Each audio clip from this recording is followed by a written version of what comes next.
Each lecture explores another aspect of this timeless and sacred knowledge. Many of these lectures are supported by additional materials available on our website. Each Saturday, Gnostic Radio broadcasts live.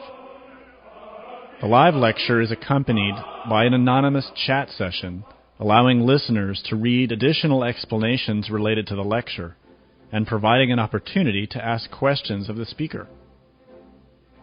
All of the efforts of Telema Press, including this lecture, are made possible by the financial support of listeners like you. Help us to help humanity by making a donation. Telema Press is a non-profit corporation. Donations are tax-deductible. For more information, visit our website at gnosticteachings.org. Now, with heartfelt wishes for the end of suffering for all creatures, we begin the lecture. May all beings be happy.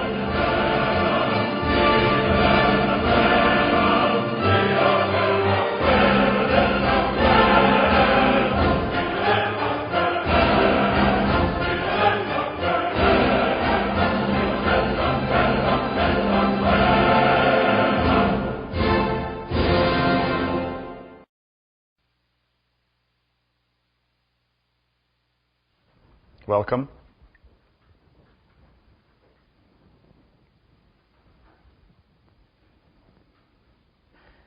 The science of Gnosis is directly concerned with the development of our own inner self.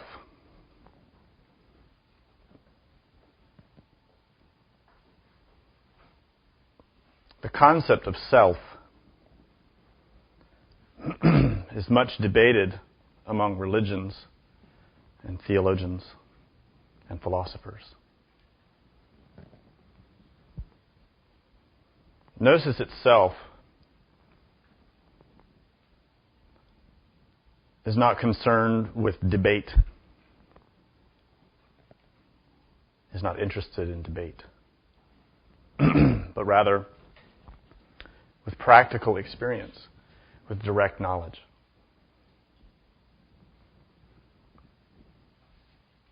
The student who enters these studies will encounter a concept of self, a theory of self, which encompasses theories which on the surface can appear contradictory. In varying world religions, we discover varying concepts of the nature of self, the nature of the mind. In some schools, it's posited that there is no self.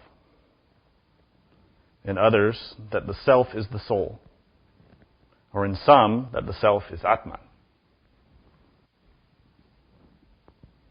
In some, the self is seen as unchanging, permanent. And in some, that the self doesn't even exist.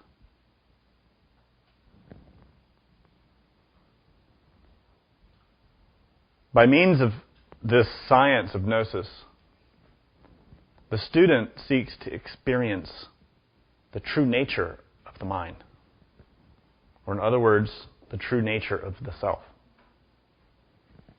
We begin with our own immediate, direct perception of that which we call self, or I.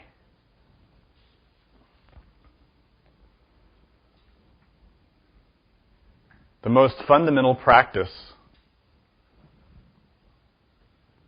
that the student is taught in this tradition is called self-observation.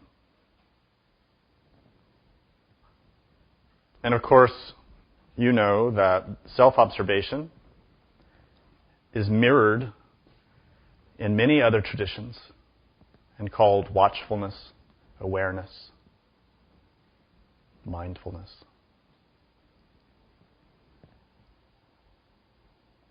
For the student to comprehend the nature of self, self-observation is a necessity. You can only understand something when you can experience it, when you can see it. So to self-observe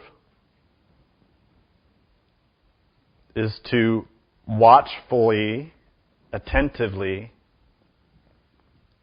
analyze, to remain aware, to remain watchful.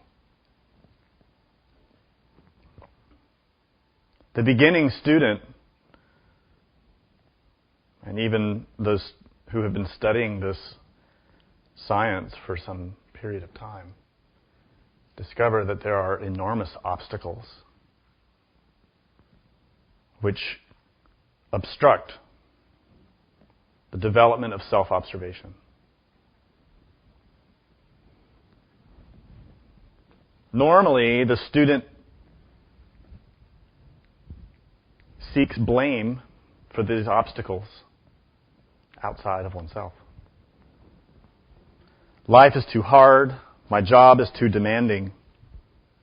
My teacher is not good enough. I don't have a school. I don't have books. I don't have an opportunity. I don't have the strength. These are all excuses, justifications, or in other words, what we call the rhetoric of the ego. To observe the self merely requires the ability to pay attention. And all of us have that. The difficulty is that our attention is untrained.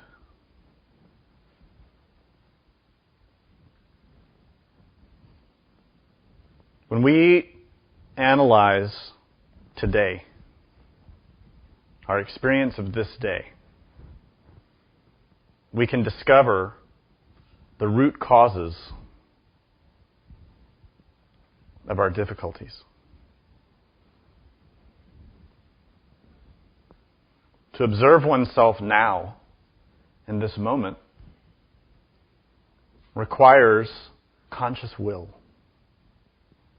And conscious will is not only the foundation of Gnostic practice, it is the goal.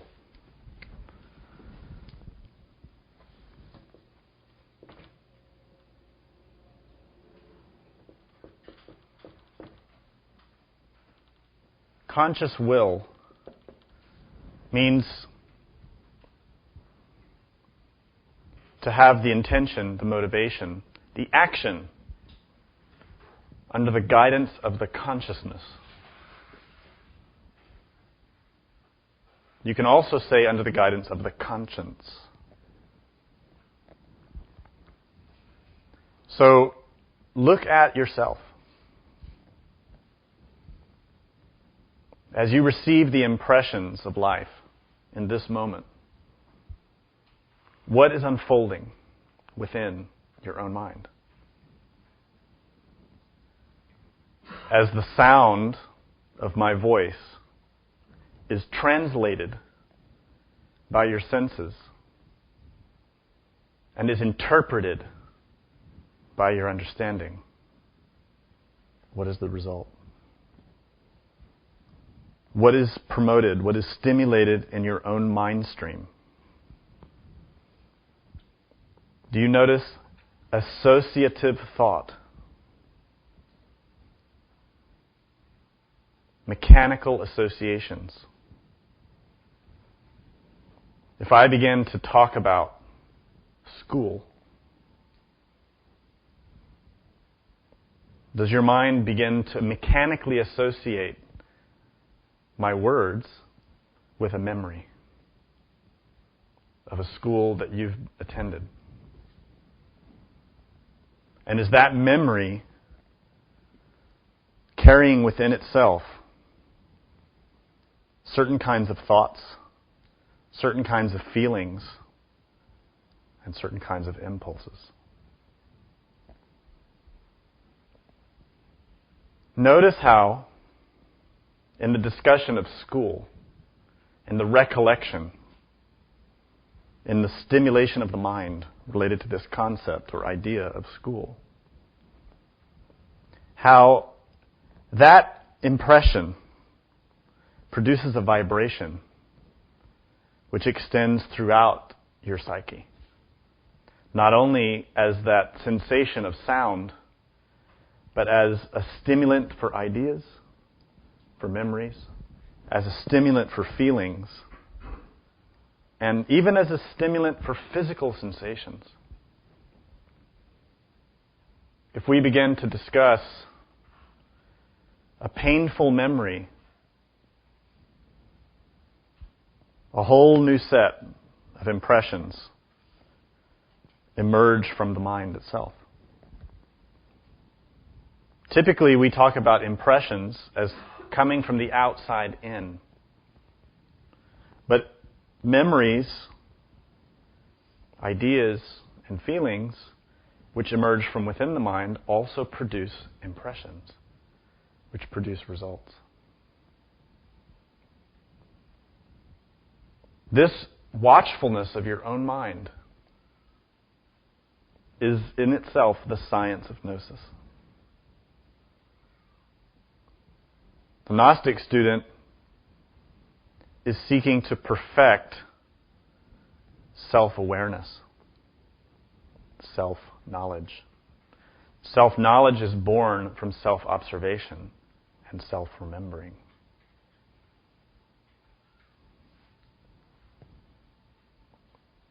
What happens when you watch television? When you sit down on your chair or couch or bed and you begin to watch the television, do you know what happens? Are you aware of the transformation that occurs in your psyche? Do you realize that you become fascinated? Fascination is a state within which we forget ourselves.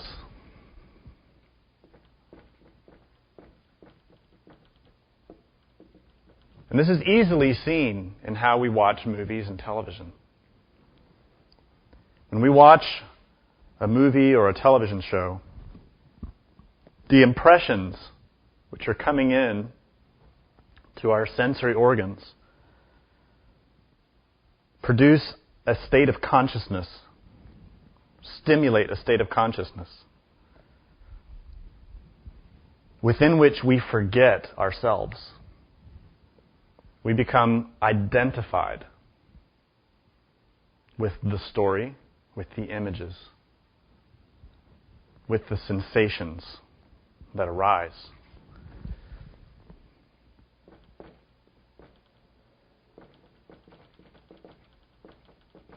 Identification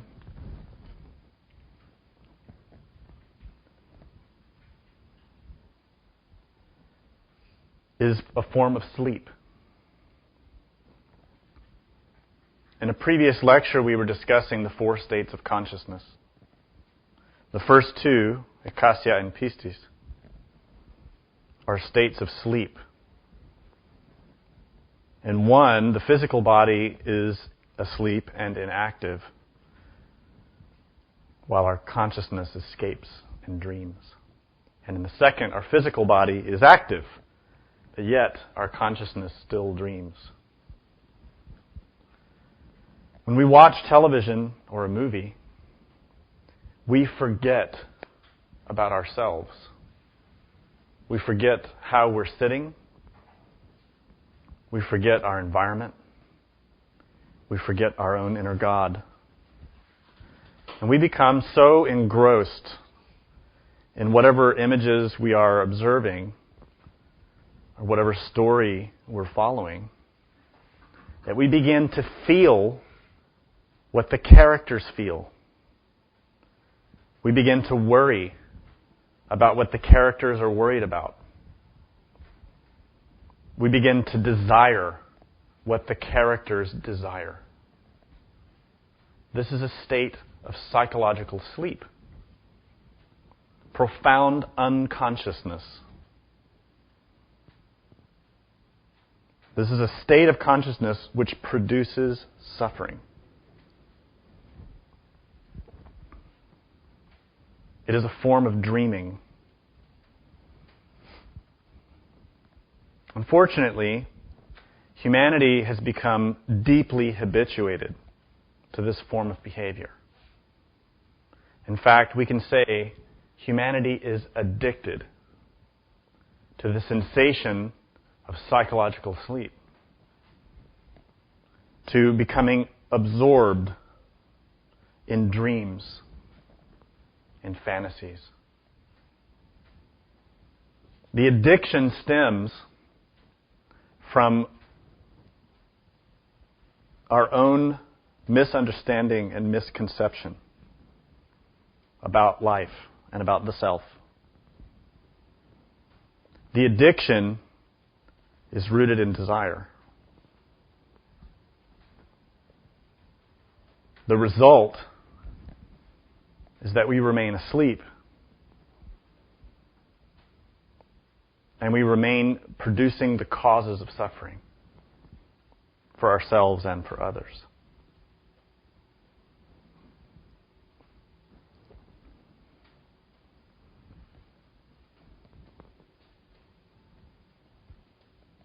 In common life, in daily life, this level of conscious sleep persists, but it's a little more subtle. Rather than being identified with that screen, we are identified instead with what's being projected by our own mind. In the case of a television screen or a movie, that projection is being produced by an external element. But as we move away from the TV or the movie, and we begin to go through our daily lives, the projected imagery continues, but within. And the projectionist is our own mind,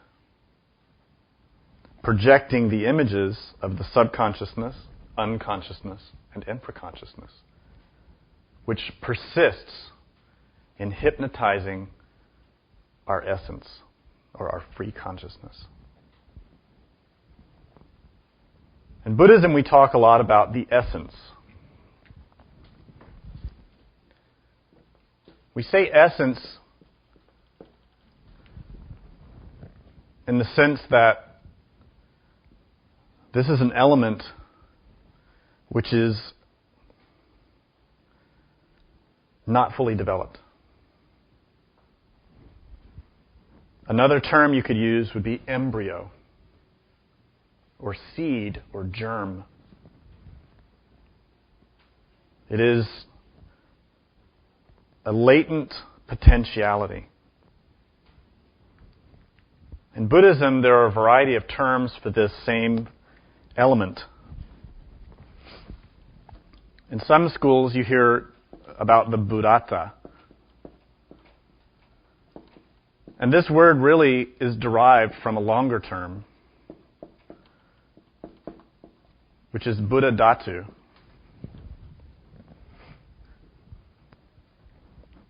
Which is a clearer relationship to essence. Buddha Dhatu means the essence of the Buddha. Or the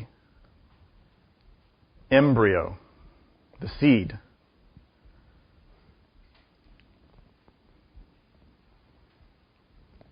In certain other schools, Mahayana schools particularly, you'll hear about the Tathagata Garbha, or Tathagata Dhatu. And the Tathagata Garbha also has a similar meaning.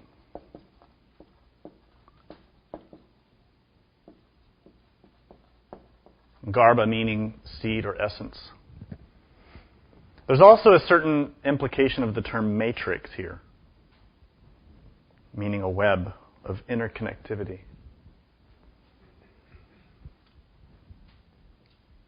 But these terms all point towards the same element.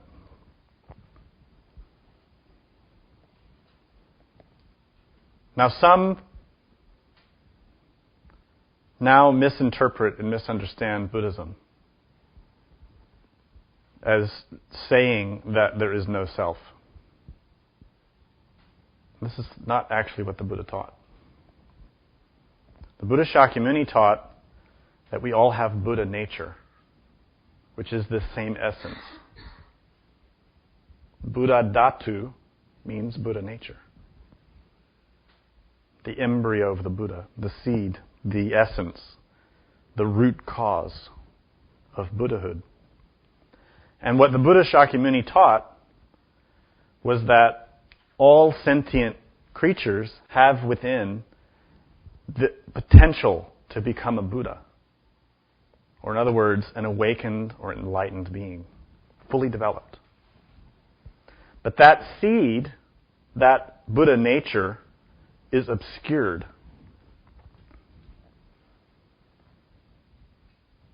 The Maitreya Buddha gave a beautiful teaching about the Buddha nature, which is in a scripture called the Uttara Tantra Shastra, Mahayana Uttara Tantra Shastra, which basically is about Buddha nature. And in this scripture, Maitreya used analogies to indicate the nature of the Buddhata, or the essence. One of those is that he presents the example. Imagine a poor man who lives in a hut, a very poor house. Now, this man would have no idea of what's buried underneath his house, because he's not able to see through the earth. But a Buddha could see that. And a Buddha would know that buried underneath the man's house is a valuable treasure.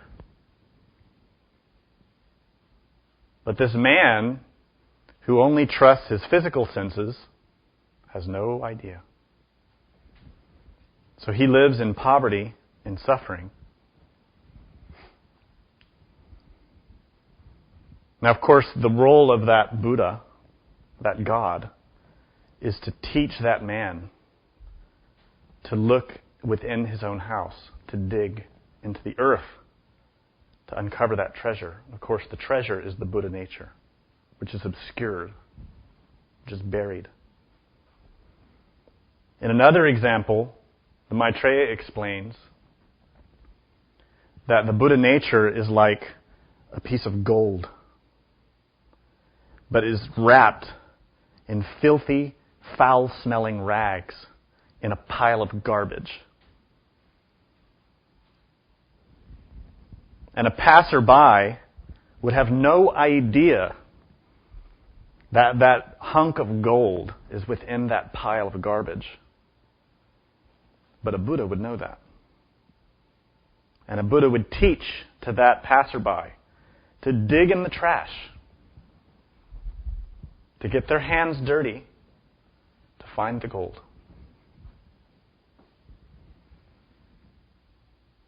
The action of digging into the earth, of sifting through the garbage, is self-observation, meditation, self-analysis. The filth is our own mind. The filth is our own afflictive emotions. The earth is our own selves, our own body, our own four bodies of sin, in other words, the ego.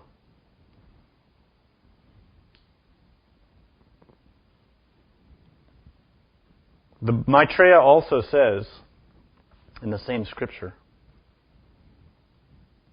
that you can search throughout the entire universe looking for the nature of your own mind, for the nature of your own self. And you will never find it. And this is because the nature of the Buddha within is within.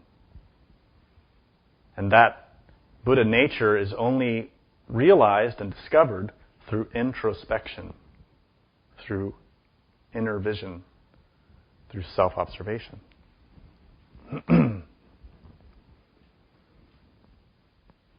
What does this have to do with Gemini?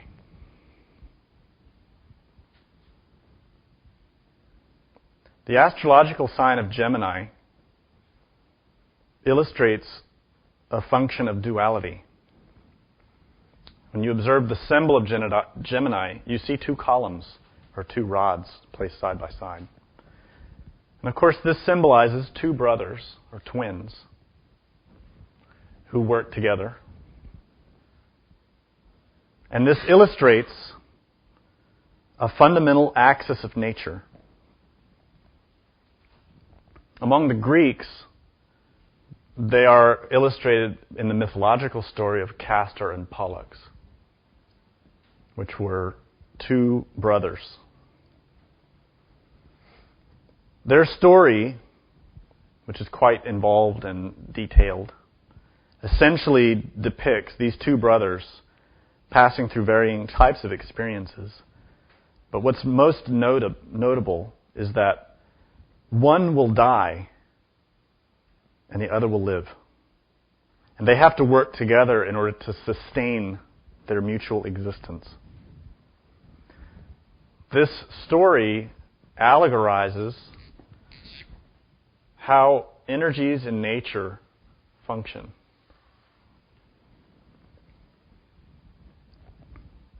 We have in nature matter and energy.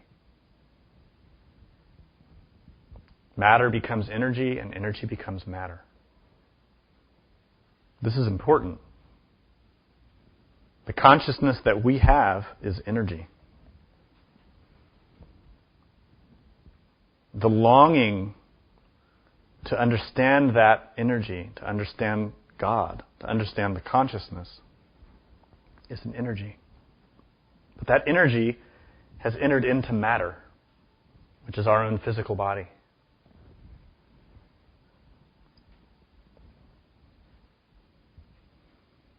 Castor and Pollux symbolize and represent that transformation of energy into matter and matter into energy.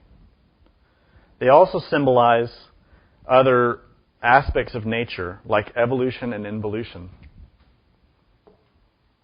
The way energies ascend and descend, or evolve and devolve. They symbolize birth and death. Two aspects of the same function. And all of these forces, all of these laws which manage nature, affect the development of our consciousness. The stellar influence of Gemini is the influence of a given intelligence which provides to us a kind of energy which we can use either to develop ourselves or to degenerate ourselves.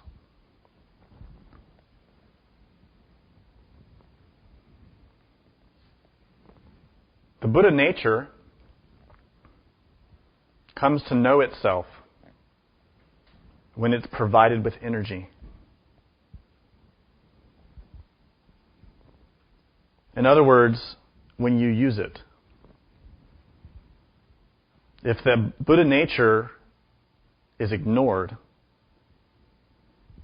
then it is dormant. Then it's deprived of energy, which means it devolves, it degenerates, or it remains hidden, latent, lost. The energies that we receive, stellar influences, energetic influences, are all harnessed by our psyche and by our physiology in accordance with our actions. So as we behave, we use those energies, we transform them. This is the issue. As we are now, stumbling through life, asleep, daydreaming, fascinated, fantasizing, identified, driven by pride, by fear, by anger. We take and transform those energies and forces into the ego, into desire, and we use them in accordance with desire. And thus, the sleeping state is fortified. Now, how many times in the few minutes that we've been talking have you lost the thread of continuity of what I'm saying and become distracted by your own thoughts or memories? Be honest with yourself. Because those moments of being distracted, of going off into your own psychological country, are exactly what you have to see about yourself in order to understand what Gnosis is. If you avoid the recognition of your own sleepy state, you can never awaken. The only one who can awaken is the one who recognizes he is asleep. Because if you think you're awake, then why would you try to change?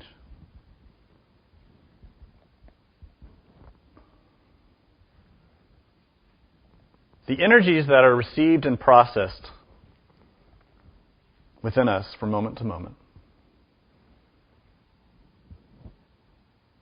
need to be managed, need to be made conscious. So we do that by learning how to observe, how to become aware, how to harness the force of the Buddha nature, or the consciousness, the essence.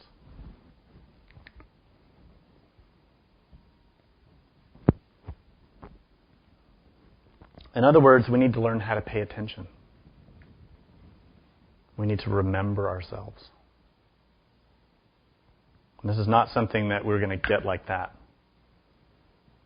It takes a lot of effort and self-analysis and trying from moment to moment. We awaken when we realize we're sleeping. And to realize you're sleeping requires that you awaken. It's sort of a catch-22. There's no easy answer. There's no magic pill. There is only the raw, super effort to maintain a constant state of watchfulness. So we begin by trying to analyze how we sleep, noticing how we sleep, trying to maintain continual consciousness of ourselves. One way to do that is to start to analyze all the impressions that we receive, both internal and external. And to begin to question not only how those impressions arrive to us, but how we react to them. There is an exercise that we study in this teaching called the Key of Soul, or S-O-L. And of course, in Latin languages, soul is related to the sun.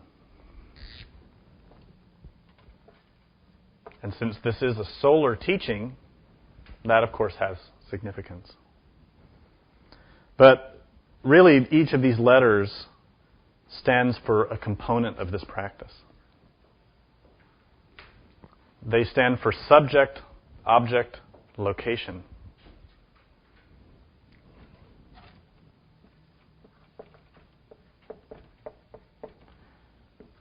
The first one, subject,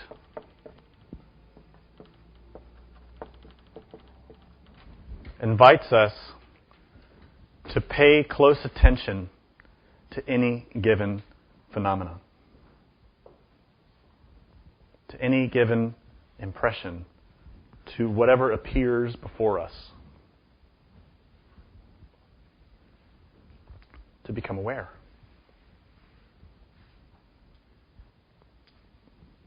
Object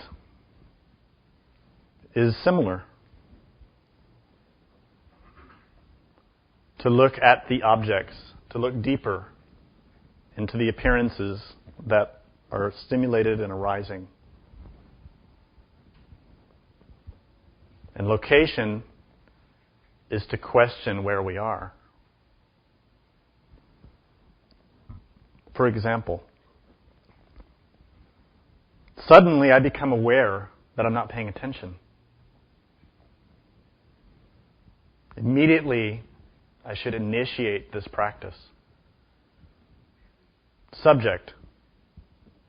Well, in one level, I am the subject. So I need to become aware of myself.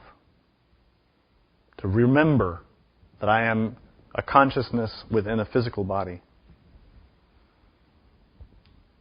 And I need to look at all of the phenomena that appear before me. To look at them as if I've never seen them before. To look at them with a sense of questioning what I see. And further, I should question where I am and why I'm here.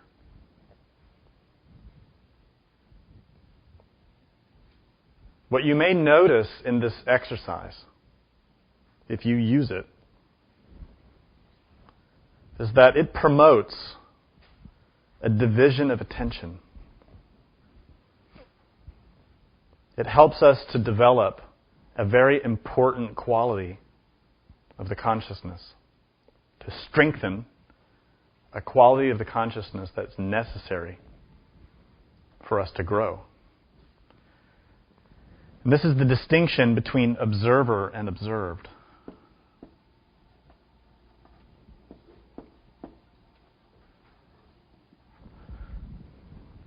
The practice of SOL can be given a variety of explanations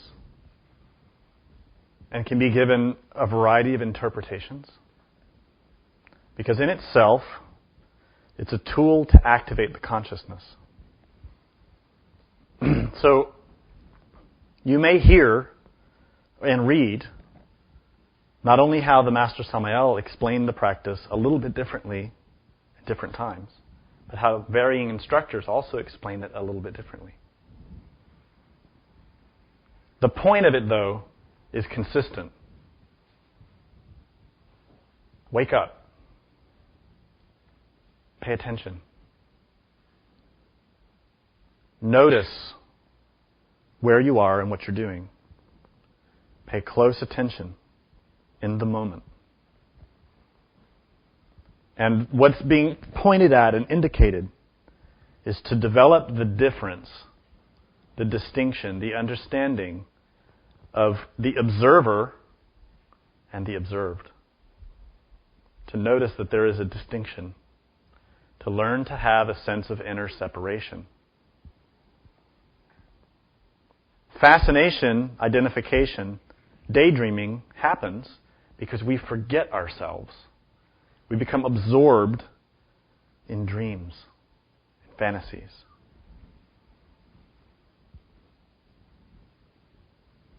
This practice helps us to separate from dreaming and to move our center of gravity into the consciousness to become more aware, more consistently attentive and awake. Now, the third aspect of that SOL is location, in which we ask where we are. Where am I? This has implications and importance beyond first appearance. When we question where we are, we need to truly look at our environment as if we've never seen it before. As if we've never been there.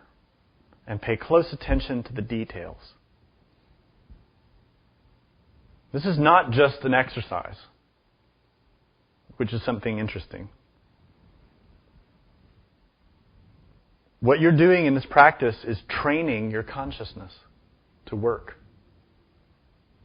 You remember when you were a child, everything was new.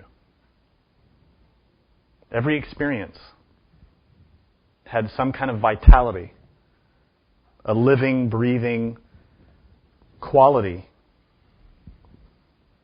which becomes lost as we incorporate more and more of our ego. The practice of SOL helps recover that capacity of the consciousness to see things as they are new. So when we ask, where are we and what are we seeing, we're training the consciousness to do that. If we persist doing this practice all the time, moment to moment, all day, not mechanically, not just saying, okay, where am I? What am I seeing? What am I looking at? That doesn't work. It has to be sincere. It has to be genuine. It has to be very attentive. If you do that all day, the consciousness starts to do it on its own. In the same way you train yourself to walk, in the same way you train yourself to write, you train the consciousness to pay attention. But beautifully, magically, your consciousness will start to do it at night. And you will start to do it while your physical body is asleep.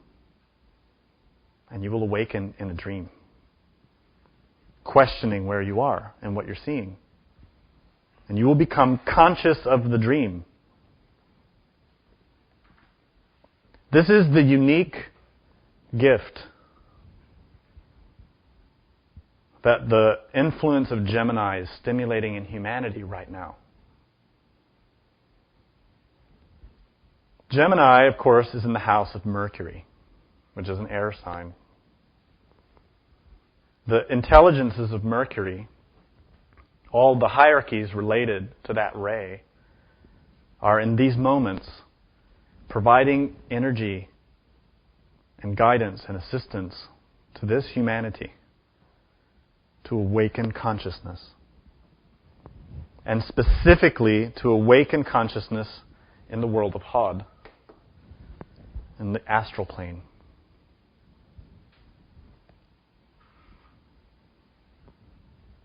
This is a beautiful opportunity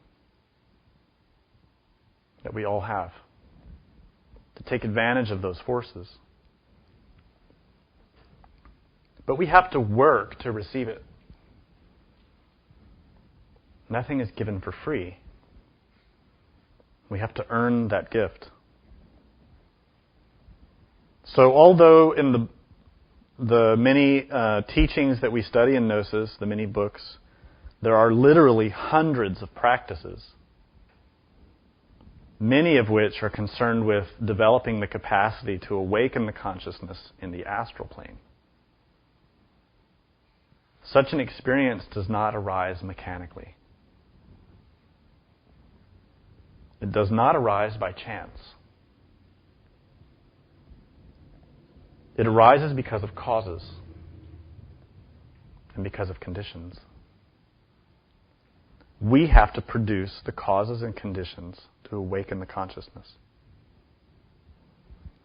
If you want to awaken your consciousness in the astral plane, in the mental plane, the causal, the buddhic, the atmic, and beyond, you have to awaken here first. We have the consciousness within.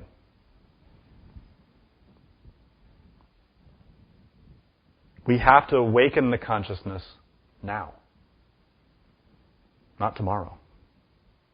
But in this moment. To make it active. To make it function the way it should.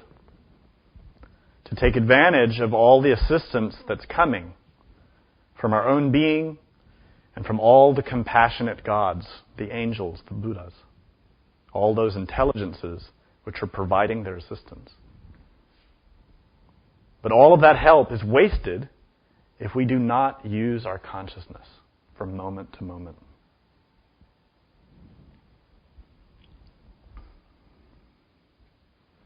As we are now, we slip in and out of the dream state during the day, all day long. Some of us sleep all day long. We never even have a moment of attentiveness or awareness. And this level of sleep is characterized by constantly moving from one worry to another, from one fantasy to another, one memory to another, to a dream, to a desire, to a hope. We're never really here.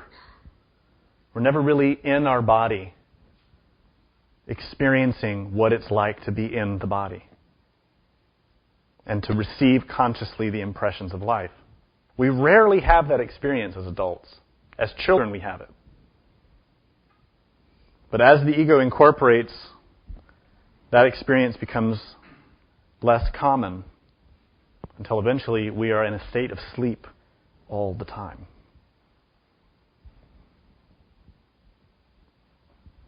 There is a good measure that you can apply to yourself to gauge your own conscious development. But you're not going to like it. I'll tell you what it is, but I'll tell you now, you won't like it.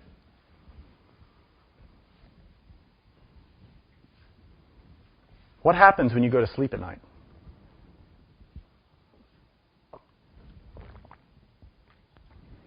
What happens when you take a nap?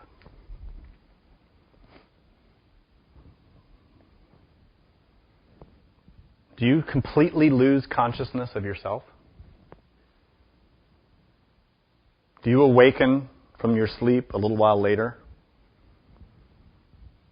with either no memory at all of what happened since you went to sleep, or some vague, vaporous, obscure image which probably will vanish within a few minutes? Understand that the consciousness is eternal. The consciousness does not die. It's energy. And Einstein himself pointed out, you cannot destroy energy. You can transform it, but you cannot destroy it. The energy of the consciousness does not die. The being, God, within, does not die. But he's also not born. He extends a part of himself, the consciousness, into matter. And that part of himself is the essence, the Burata, which is within us. When we sleep physically and dream, the consciousness is there, but it's asleep. It's buried in that pile of filth. When we have no conscious awareness in the time when our physical body is sleeping, then in the same way, exactly the same, will we experience death. There's only one little difference between your sleep at night and the death of your physical body. And that difference is the connection between your consciousness and that body is cut. Otherwise, sleep is death. That's why in Greek, sleep and death are brothers, in the Greek mythology.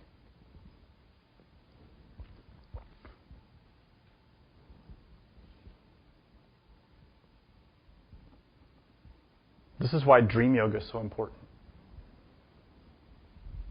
This is why the hierarchies of Mercury, working through Gemini, are teaching humanity how to awaken consciousness out of the body. How to utilize the watchful, attentive state while dreaming. What we call dreaming. But actually, the goal is to not dream, but to be awake while in the body and out of the body. Samael Aun Weor stated very explicitly, The awakened person no longer dreams. Now you may say, well, I don't remember any dreams. That doesn't mean you're awake. It means you're deeply asleep. First, you have to become aware of your dreams, to come to know them, to discover where they come from, what's producing them. And then we have to eliminate those causes. When all those causes are eliminated, you're awakened. You are a Buddha. You've reached enlightenment. Enlighten, to have light.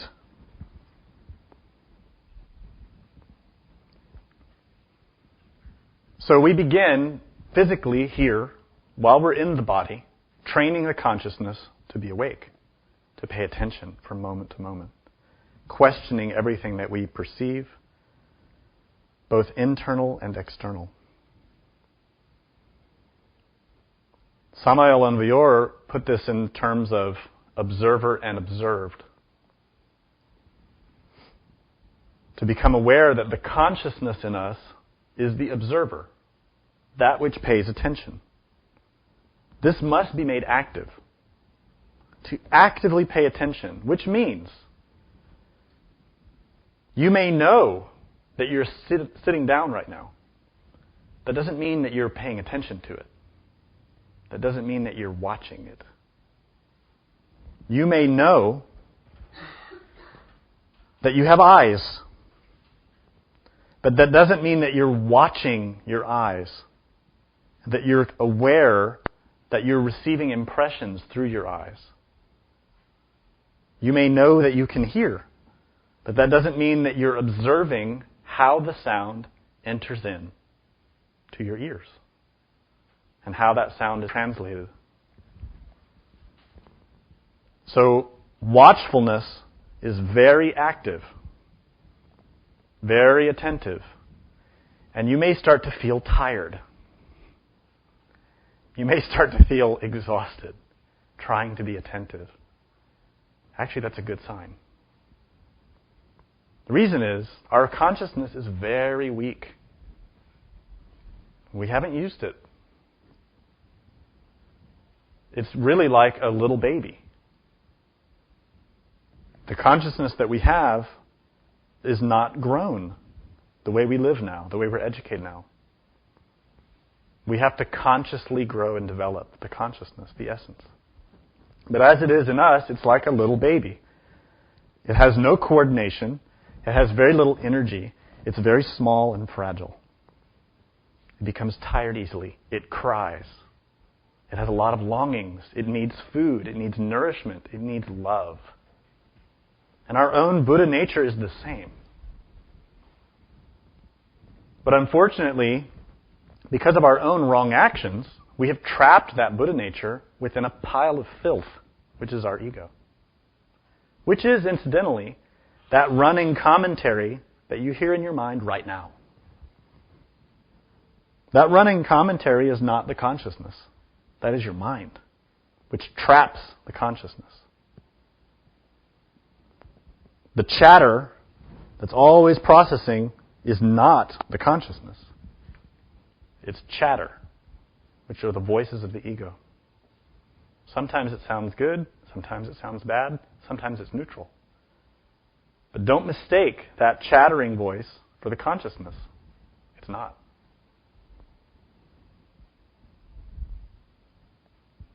By training the consciousness to be attentive and aware, we have to fight from moment to moment. The fight is learning how to discriminate phenomena. To realize, firstly, this distinction between observer and observed. To know the difference. The consciousness observes phenomenon.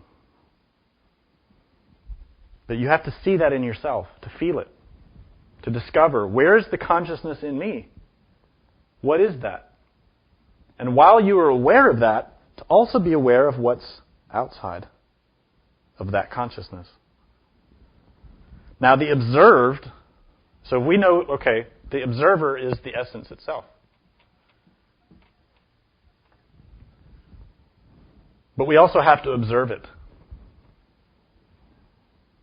Do you understand that? We have to observe the observer. There's a division of attention that has to occur, and this is exhausting. These are muscles that we have to develop. Very difficult to strengthen. We strengthen these muscles by constantly observing the observer and by meditating. Meditation is the main exercise, the main practice that we use to develop the consciousness. Meditation is the practice where we first learn to concentrate, we next learn to imagine, and third, we learn to comprehend. That series of steps gives us more strength to observe ourselves. Similarly, when we observe ourselves during the day, we develop more capacity to meditate. This is why we say self-observation and meditation are really the same thing, in the sense that they are both an activity of conscious attention directed by will. This does not mean that you should only observe yourself during the day and not meditate. You need both. When you observe yourself during the day, you're learning to use the consciousness in the midst of the battlefield of life, while all the different impressions are arising, both external and internal. We need that skill. We also need the skill of using the consciousness when it's isolated, when all those impressions are not arising. We can enter into silence. So we have to have both.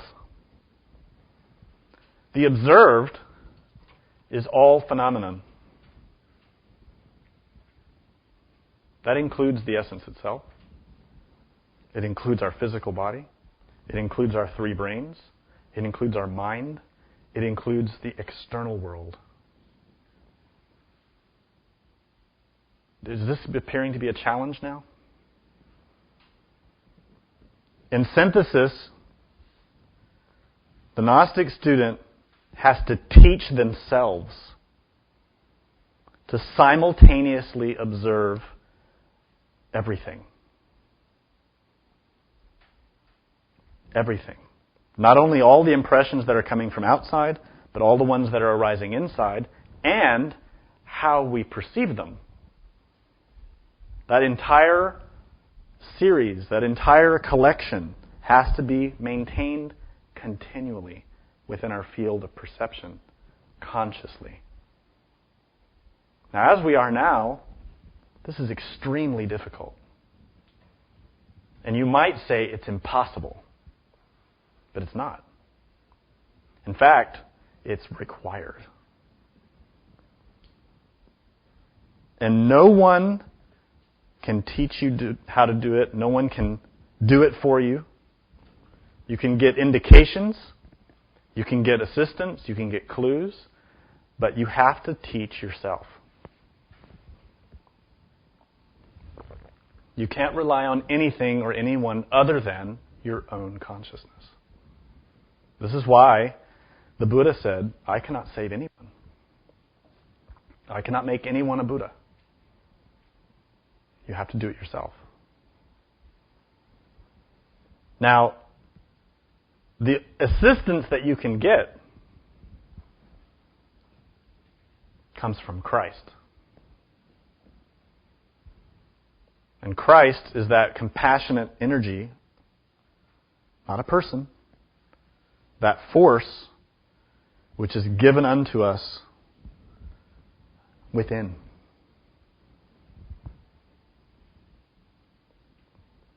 But it has to be born in us.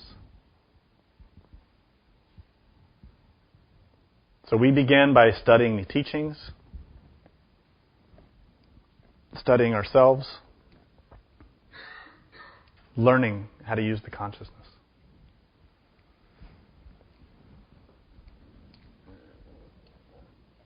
when you establish even a small percentage of being able to perceive observer and observed, consciously, attentively, this is where you can really start to understand the mind. Not understanding it in terms of the intellect, and not understanding it in terms of being able to label it. Any one of us can be aware of a discursive emotion or discursive thought or an afflictive feeling like anger. And we can all feel anger and say, oh, that's my anger. This is not comprehension. Neither is it awareness. Neither is it watchfulness. That's a label.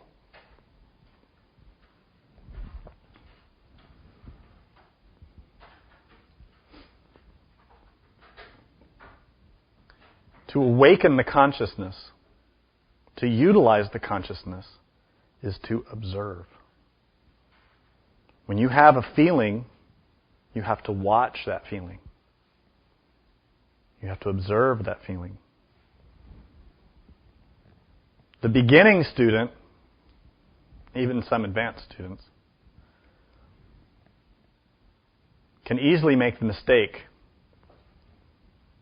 of judging a feeling and repressing it. So we may hear, well, anger's no good. So as soon as we feel the arising of anger, we repress it. We avoid it. This is a mistake. There is a sort of balancing act that we have to learn, which is the ability to watch and observe what arises, but also not repress it. So we neither act on it or avoid it. Now this is in stark contrast to how our mind functions mechanically. This axis of Gemini, one of the dualities that it can stimulate in its negative aspect is the pendulum of the desires of the mind.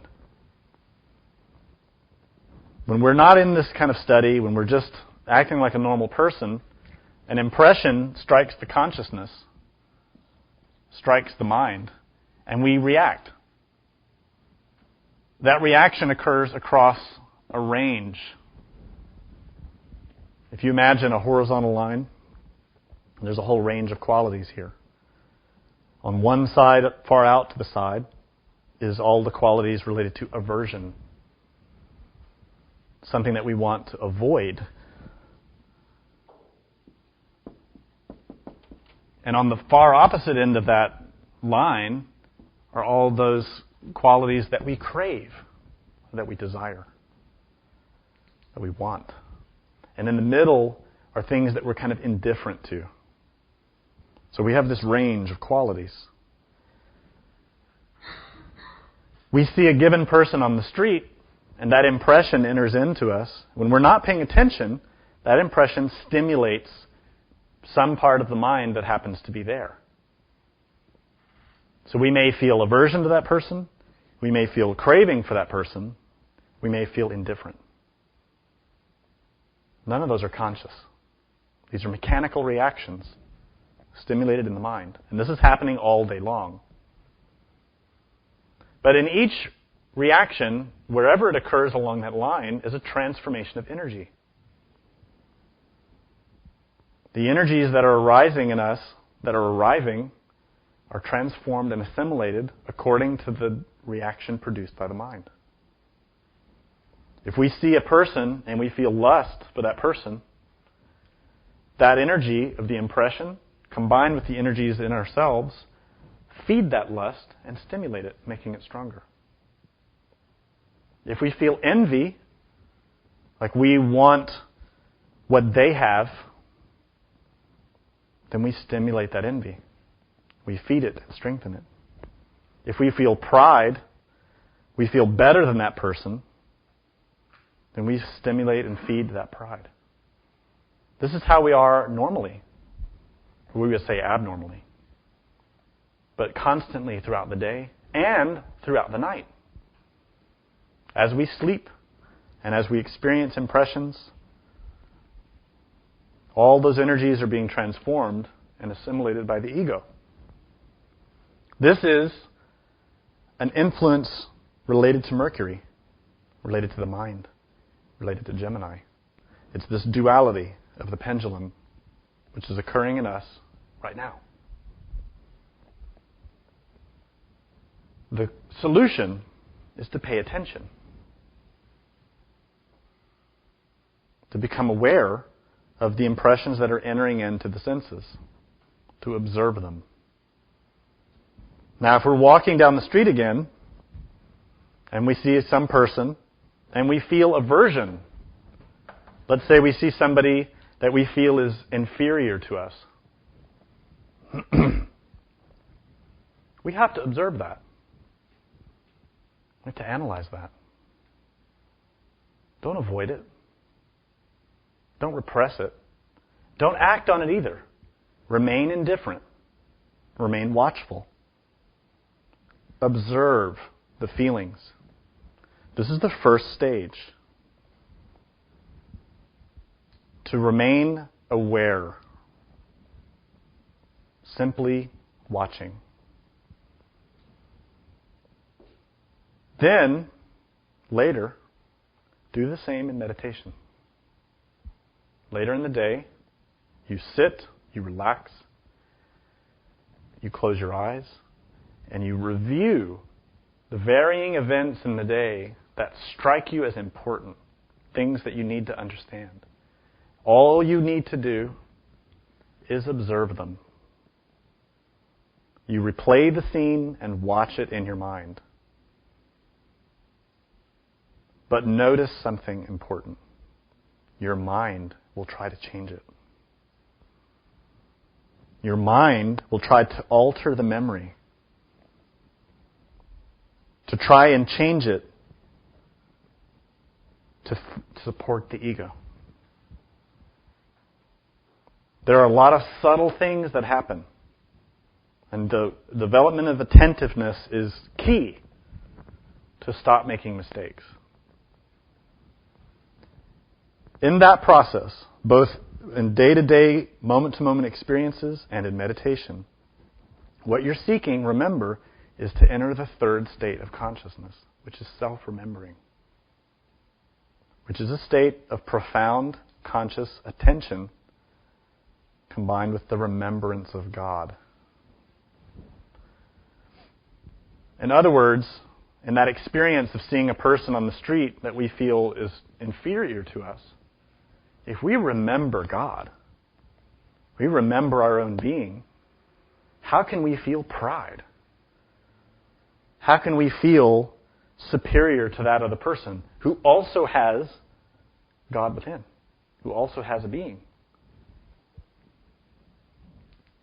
Similarly, if we see another person on the street and we feel lust, desire, craving for that person, if we remember God, we will feel remorse. We will then recognize that that other person is a child of God, the same as us.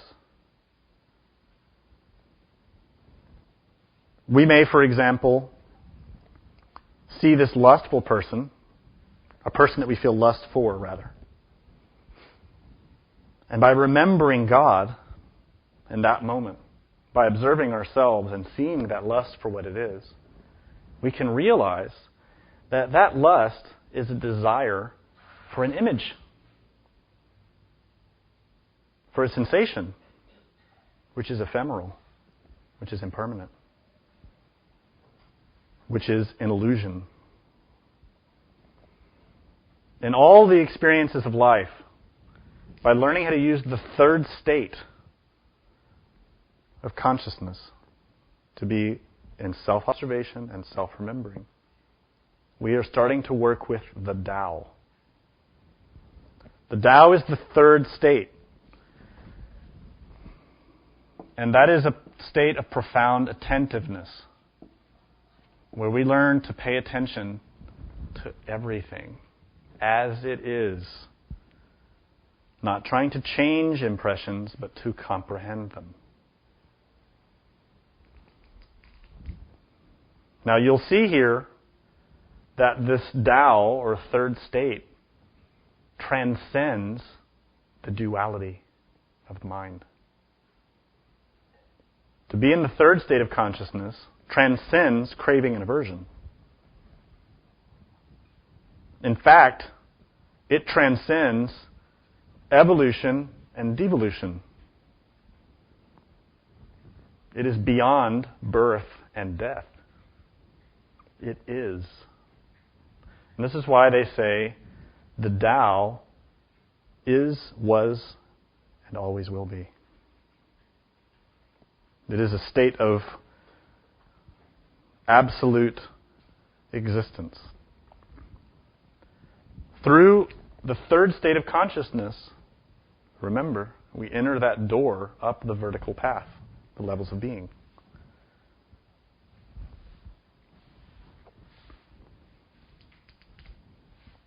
So maybe this is a little subtle, but the point is,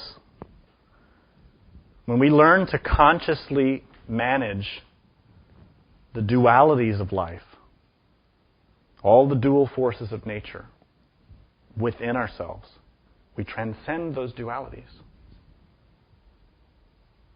Another example is in man and woman. Gemini, of course, is typically seen as the twins, and normally depicted as two men.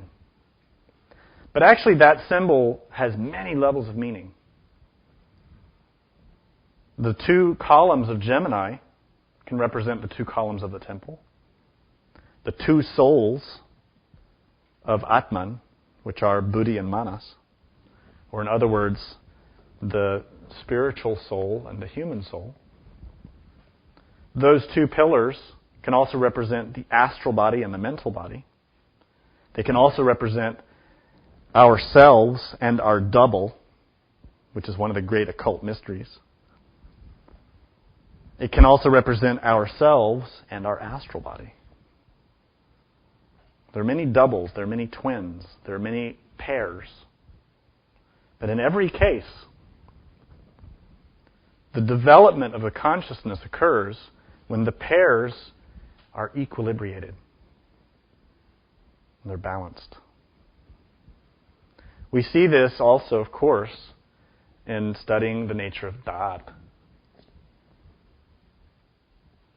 Da'at is the tree of knowledge of good and bad, or in other words, two factors that polarize, that oppose each other. But the science of Da'at is the way to equilibrate those two forces. And when they are in equilibrium, there is a third formed, which is that third force.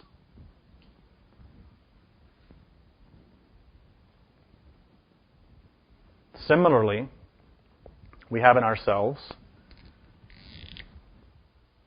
the mind and the heart, the intellect and the heart. The natives of Gemini, because this is an air sign related to Mercury, receive a strong push or influence related to the mind. So they tend to be somewhat intellectual. Or rather, they try to solve everything with their head, which creates a lot of problems for Gemini people. What they need to learn is to balance the mind with the heart. To learn to feel with the head and to think with the heart. Truly, all of us need to learn that. But it's particularly true of the Gemini native. The balance of heart and mind cannot occur so long as a third force is absent. Do you know what the third force is? The consciousness. This is why we see many students of religions, students of Gnosis, who fight and are always in conflict between the feelings they have and the thoughts they have, the ideas they have. There's always a fight in them. They feel drawn towards Gnosis, but conflicted in their theories and ideas about it. And this conflict is happening in them because they are not awakening the consciousness. They're not learning how to pay attention. They're not learning how to meditate. The mind and heart are brought into equilibrium when the consciousness is developed.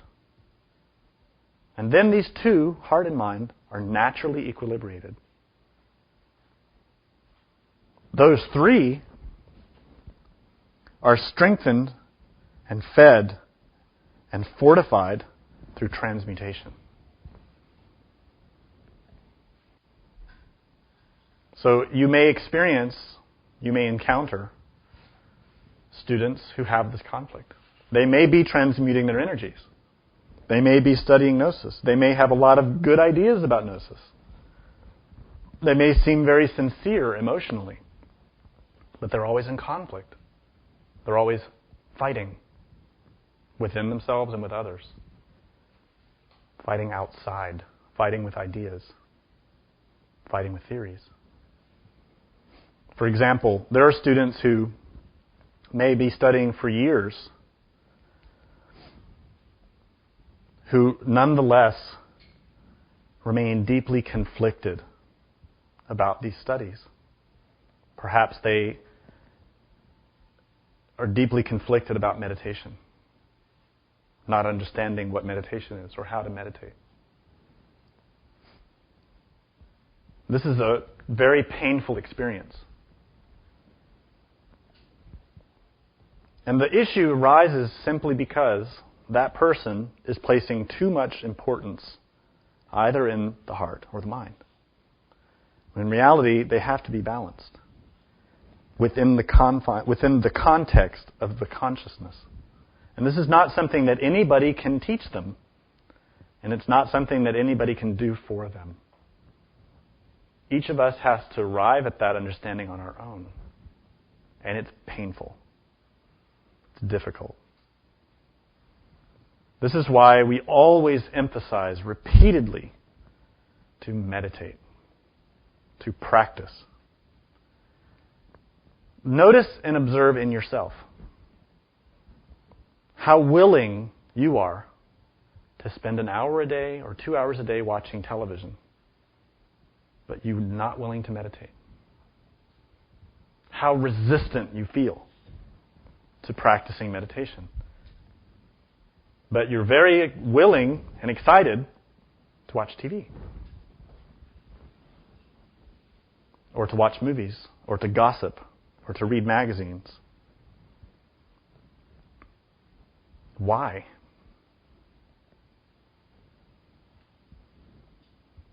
What creates that? What are you feeding with your behaviors? What are you fortifying with your behaviors?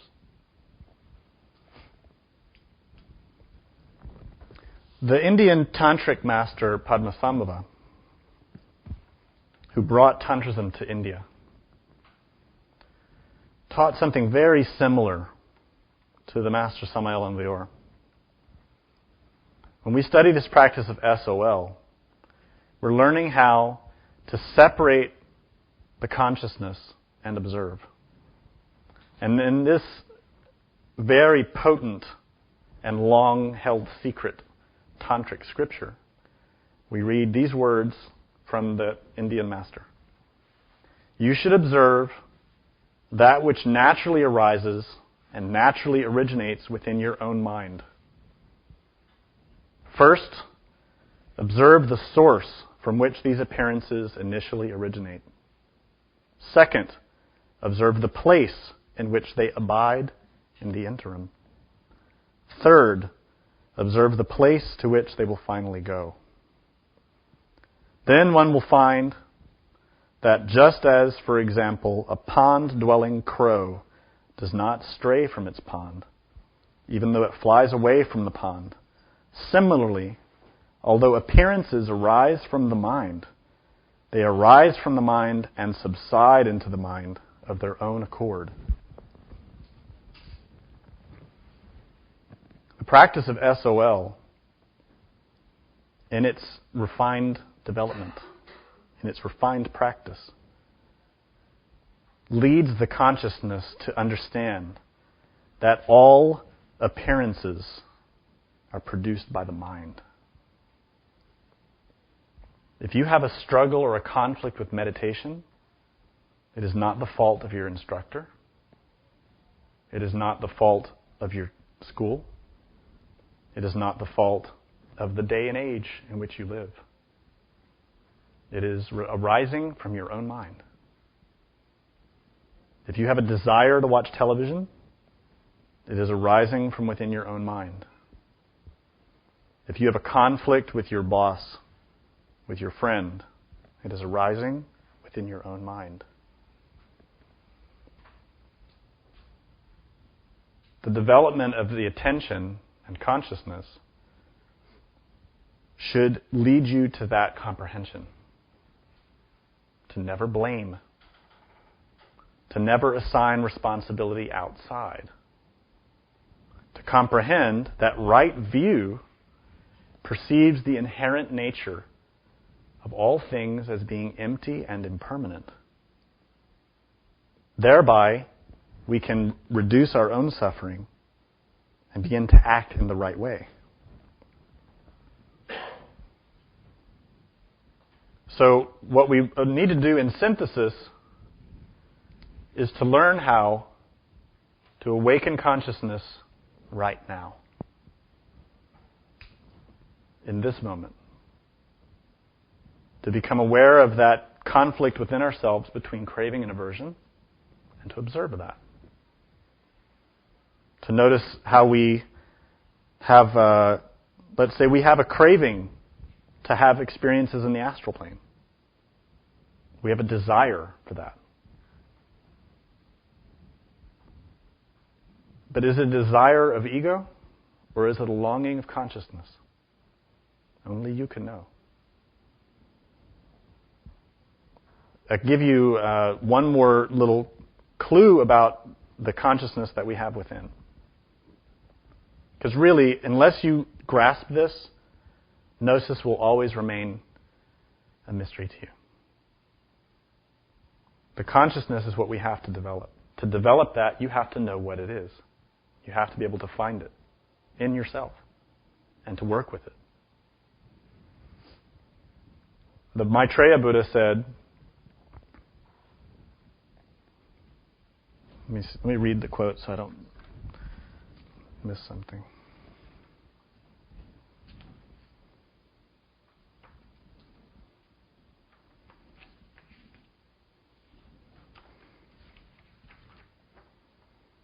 If the Buddha nature were not present, there would be no remorse over suffering. There would be no longing for nirvana, nor striving and devotion towards this aim.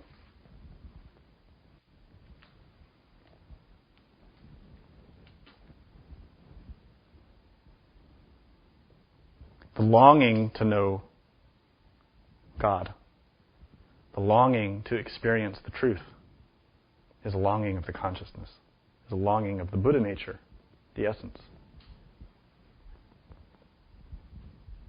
We can create problems for ourselves when we complicate that longing by becoming too intellectual or by becoming fanatical, emotional. The longing that the consciousness has, the Buddhata, has to be fed with practical experience. The urge that the student feels to study Gnosis, to consume it, to stuff oneself with all the books and lectures and everything, can create a complication. We need to study. We need to read. But we must practice. Study without practice creates suffering. If you don't believe me, look around at students who study but do not practice.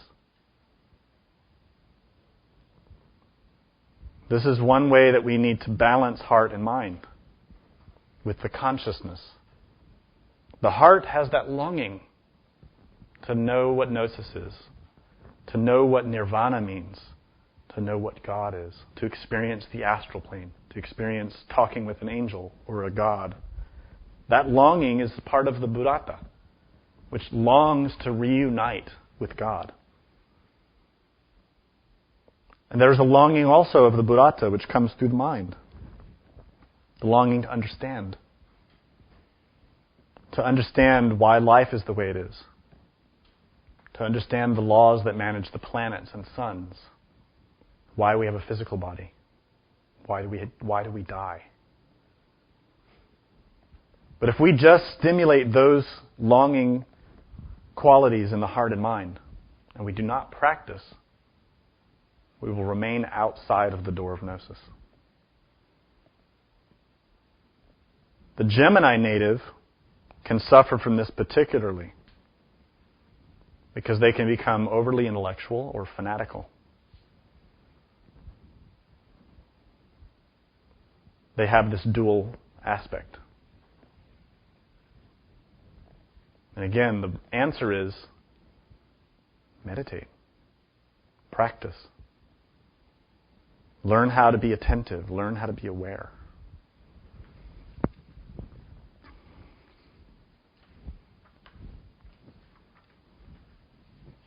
In a sense, it means we have to become a spy of our own selves. To always be watching our own selves.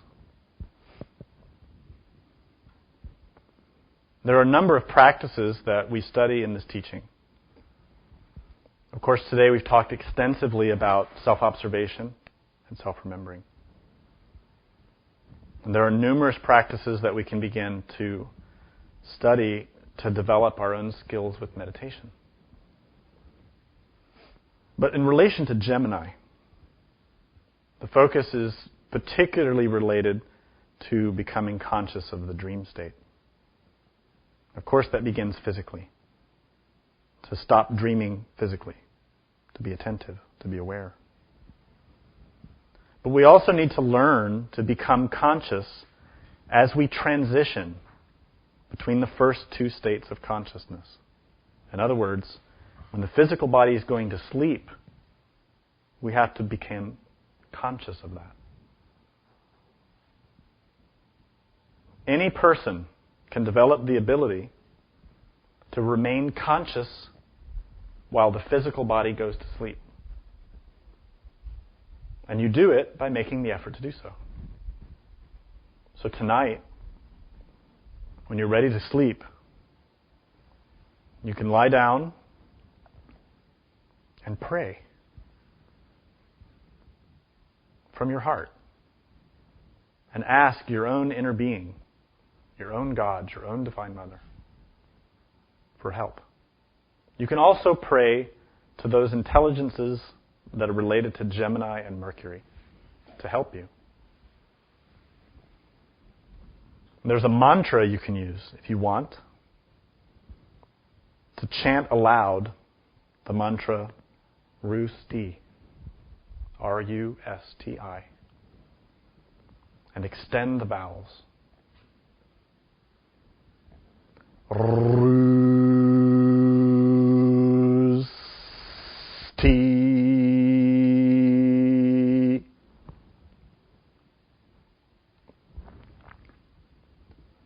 If you have other people present, you can do it silently in your mind.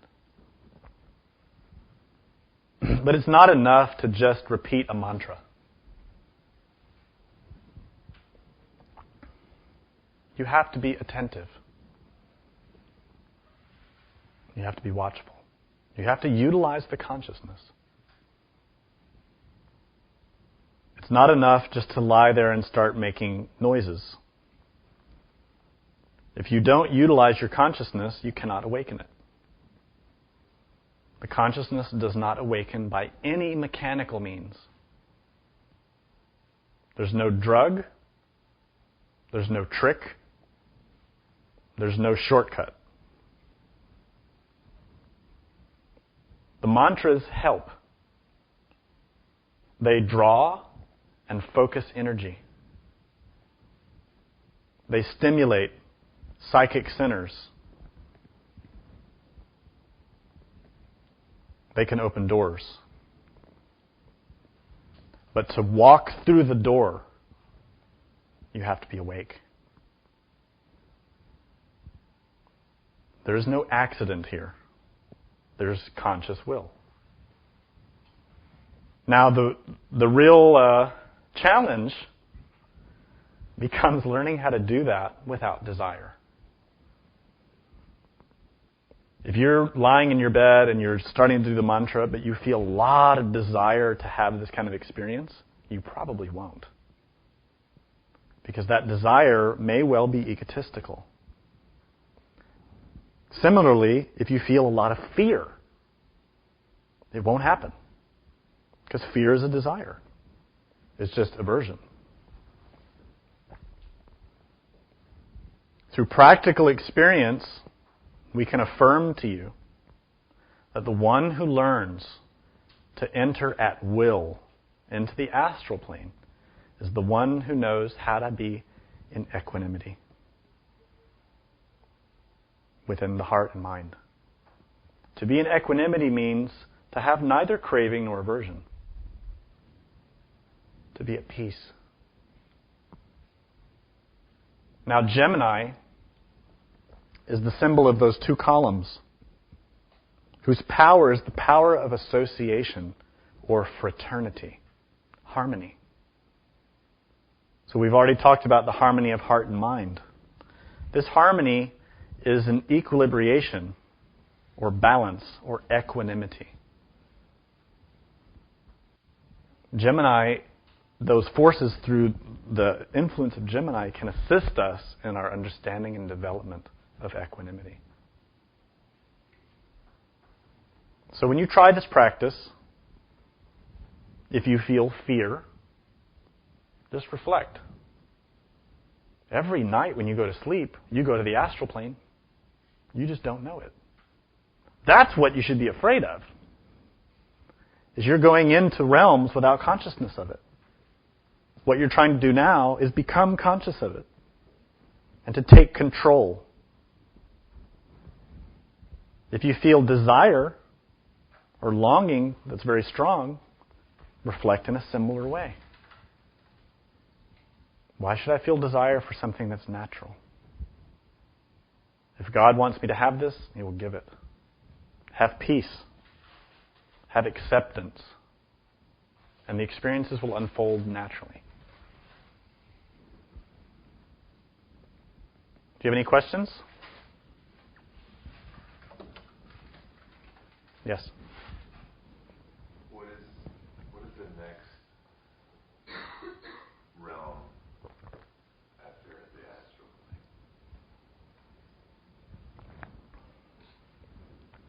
Well, the astral plane, to answer that question, requires a little subtlety. Well, maybe I'll ask you instead. What do you mean?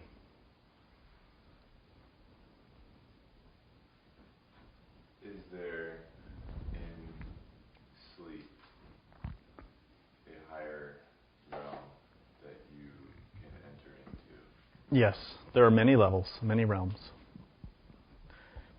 Another useful way to look at this is in terms of dimensions. This physical world, we call it the third dimension. And that's because we here perceive length, width, and height. But there are other dimensions which extend above and below this one. But what you should notice firstly is that even within this physical world, there are many levels, most of which we cannot perceive easily. For example, the very small. You need tools. Or the very large, or the very far away.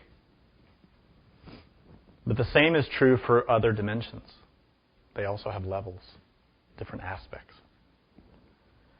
When you're dreaming, when you're outside of a physical body, most of the time you are in what we would call the astral plane, but it's really only one piece of it. It is actually your own mind. It is a self-enclosed little world of your own mind, which is inside the astral plane. In Hebrew terms, we call this the klipot.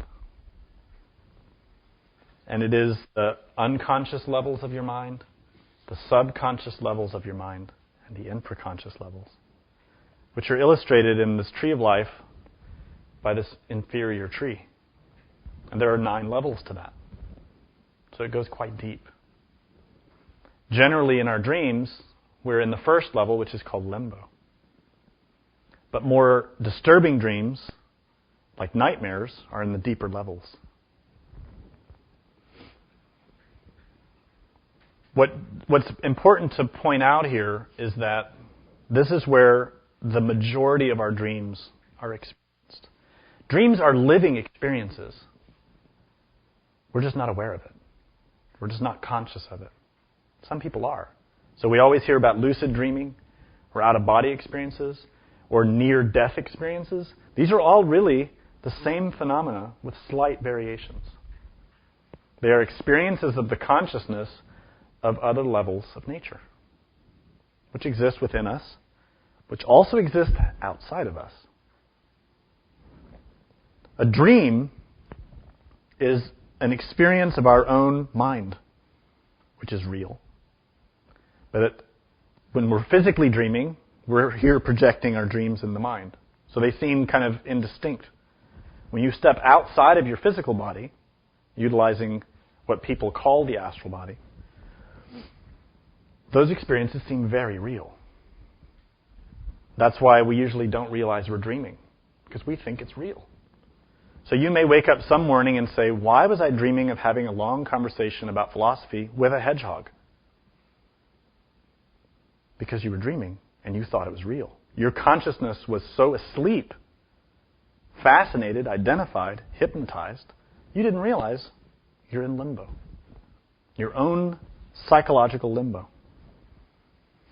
And in that place, we act out all of our dreams, all of our fantasies, all of our desires. We repeat past experiences, and we project our desires and act them out. So if you're angry with a person, you may dream of hurting them. It's a projected desire, but you don't realize it because you're dreaming. The goal is to awaken, because those experiences are real, living experiences with matter and energy. It's just different from physical matter. Nonetheless, cause and effect still applies. Karma still applies. What you do in your dreams has karmic implications. Just because you're dreaming doesn't make you free of the law. It doesn't give you immunity from the consequences of your actions. You still are responsible because those elements are in you and they are acting. Ignorance of the law is no excuse, is what they say. And it's true. So this becomes an urgent necessity. Because day by day, moment to moment, daydreaming and fantasizing, dreaming, produces karma. Yes? Can you say more about the mystery of the double? The double. Well, there's this very strange and mysterious fact that we each have an antithesis. We have a double. We have a mirror opposite. Personally, I don't talk about it much because it seems to me that this can be a cause of great skepticism in a student. And it can stimulate too much fantasy or even worry. But basically, in esoteric traditions, it's understood that we each have sort of a twin or a double, an opposite. So we know, for example, that the Buddha Shakyamuni had his brother, who's called Devadatta, who's called the king of hell. But he's really just the double or the opposite of the Buddha. So in occultism, it's understood that each of us has a double. And I believe I've heard that's spoken of in some folk traditions as well. Some of the indigenous cultures also talk about that. And I've even heard it said that if you meet your double, you can't handle it. You'll die. I don't know if that's a true thing or just an indigenous myth, but something I've heard before. So it's just, I'm only pointing that out to say this is something that has come up from time and again throughout history. Any other questions? So you don't think it's a good practice to, for argument's sake, say daily chores, washing dishes, right? Activating the mind just to concentrate on that one particular, item or whatever, say the dish or the water or this, so other thoughts don't enter your mind, so you don't fantasize. So you're still trying to keep your consciousness awake, if that's consciousness. Okay, that's a very good question. I think to understand the answer to that question requires two things, both a little subtlety of thought or intuition and also some practical experience. First and foremost, whatever we do, we should do only that. This is so important. It's hard to fully convey the importance of doing what you're doing without distraction.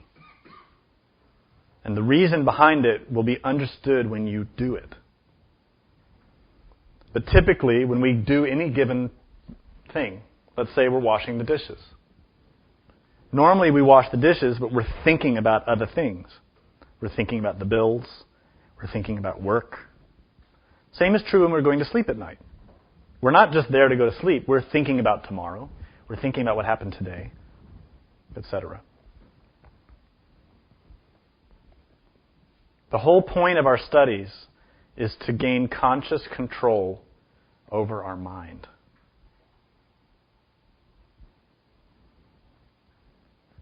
However, you cannot force the mind.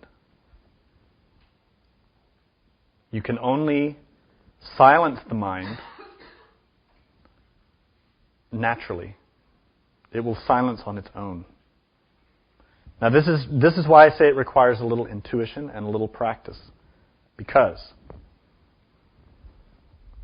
when you learn to pay attention, to consciously direct attention, what you're learning to utilize is the consciousness, not the mind.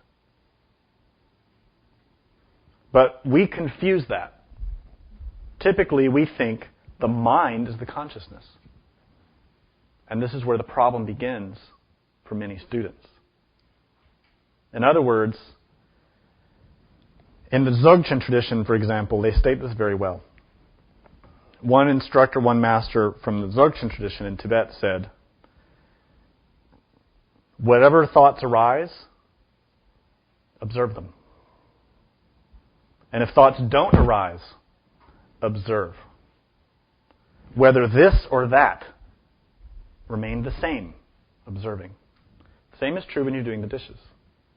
You do the dishes. You just do your action, whether thoughts come or not. Do you see the subtle difference? It's a matter of how you pay attention.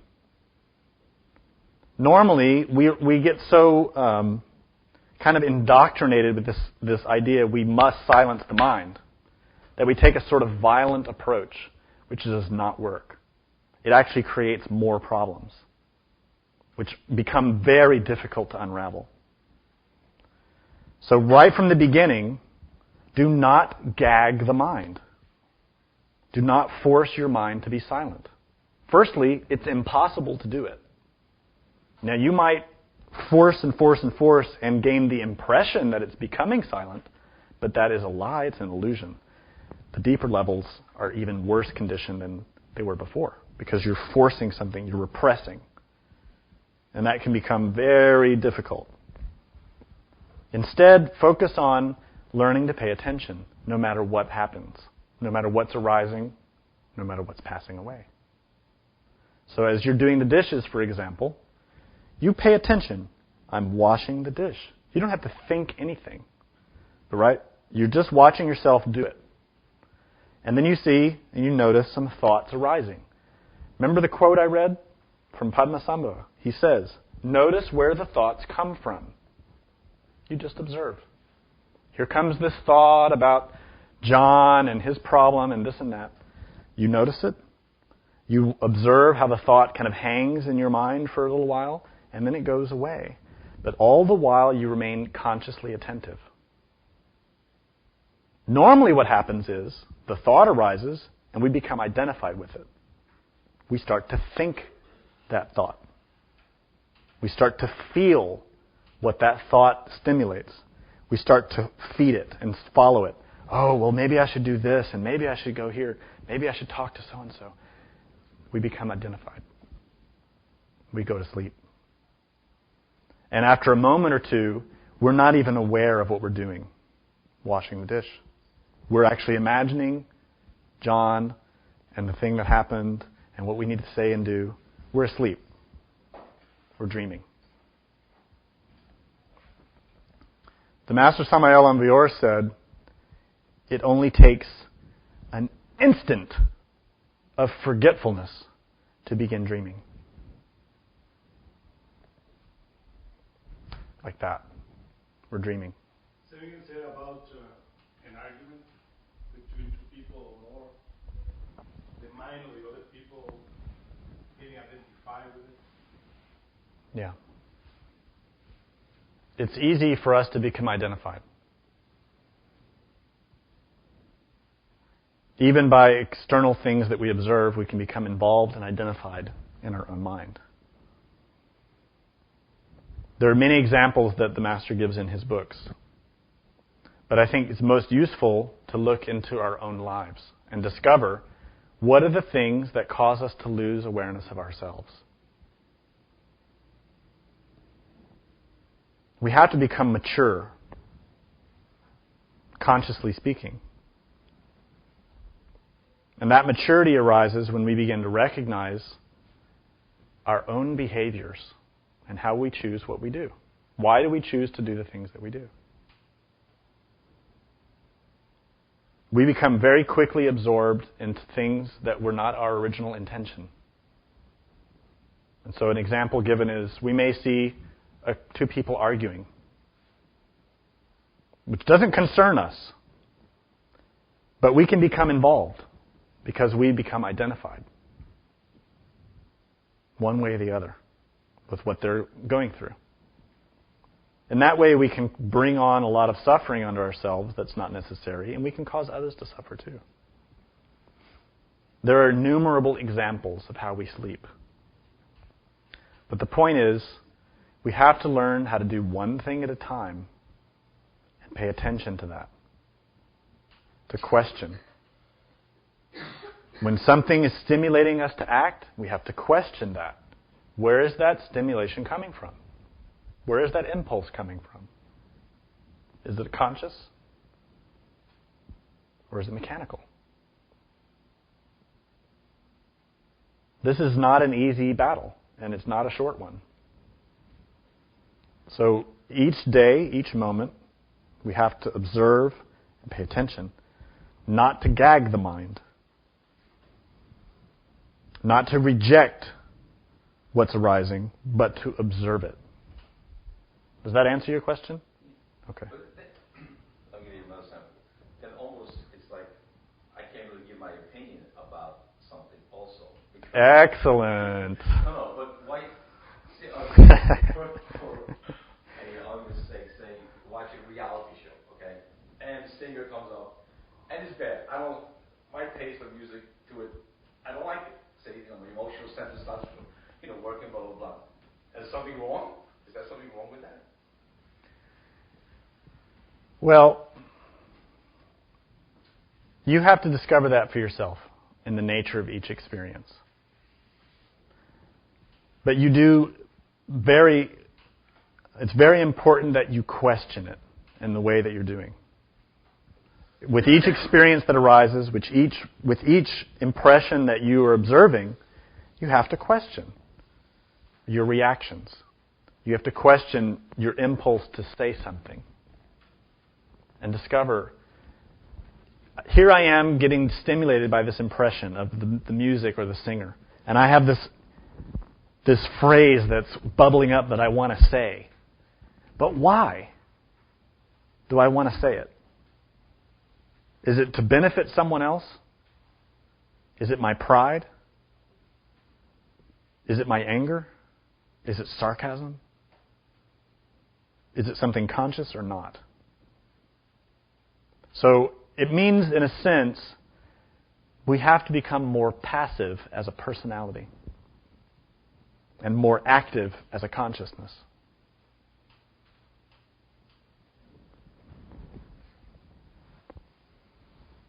Unfortunately, we're so mechanical that we say things without knowing why we say them. And much of what we say, we're just repeating someone else's opinion. This is a curious thing about people in these times. People will repeat the opinion of someone else and then fight to protect it as if it were their own. And often they don't even know why they believe it or say it. There's no real conscious comprehension of that opinion or that idea or that statement. When you say it's passive, but then you're labeling it also, aren't you, in that sense? No. The personality being passive is a state of activity. When your personality is active, that means the face, the mask, the persona that you use to interact with others is very active. So the qualities of your upbringing, of your training, of your form of speech, of the kind of cultural influences that you have become very active. So, for example, music. You may be observing a singer or music, hearing it, and don't like it. But that may just be your personality. It may just be a part of your personality that does not like that kind of music. It has no reflection on the conscious value of the music.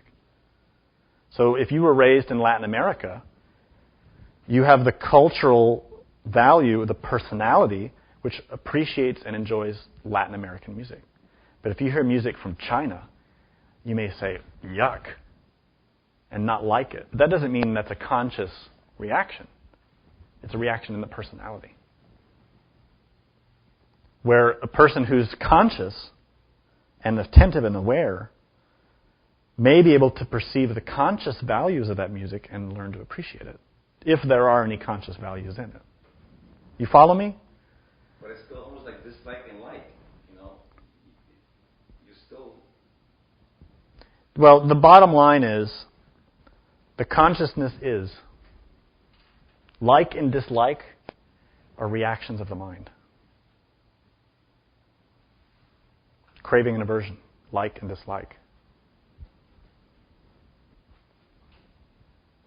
Yes? So when you catch yourself in one of these traps, when you catch yourself by or in some sort of state of fascination, not doing what you're doing, or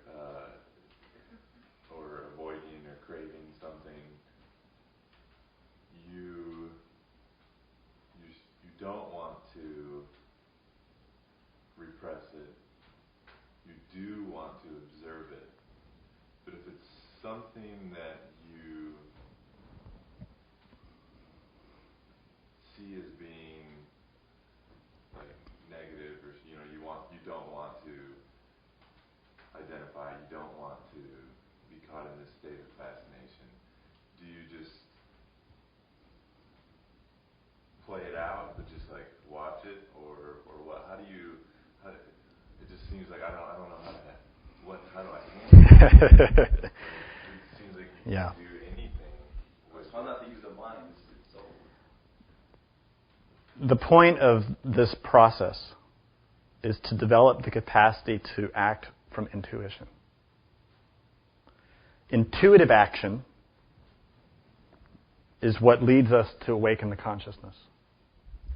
And intuitive action is free of duality, good and bad, yes and no. To act intuitively requires that you are able to hear intuition and to recognize it. So you have to have some discrimination. Now, we all have that so long as we have some degree of free consciousness incarnated. And the first sign, which I mentioned, is we should have a quality of remorse when we do something wrong. Right there, you know, if you're doing something and you become aware of yourself and you feel a quality of remorse, stop. Stop it. That does not mean repress what's processing in your three brains.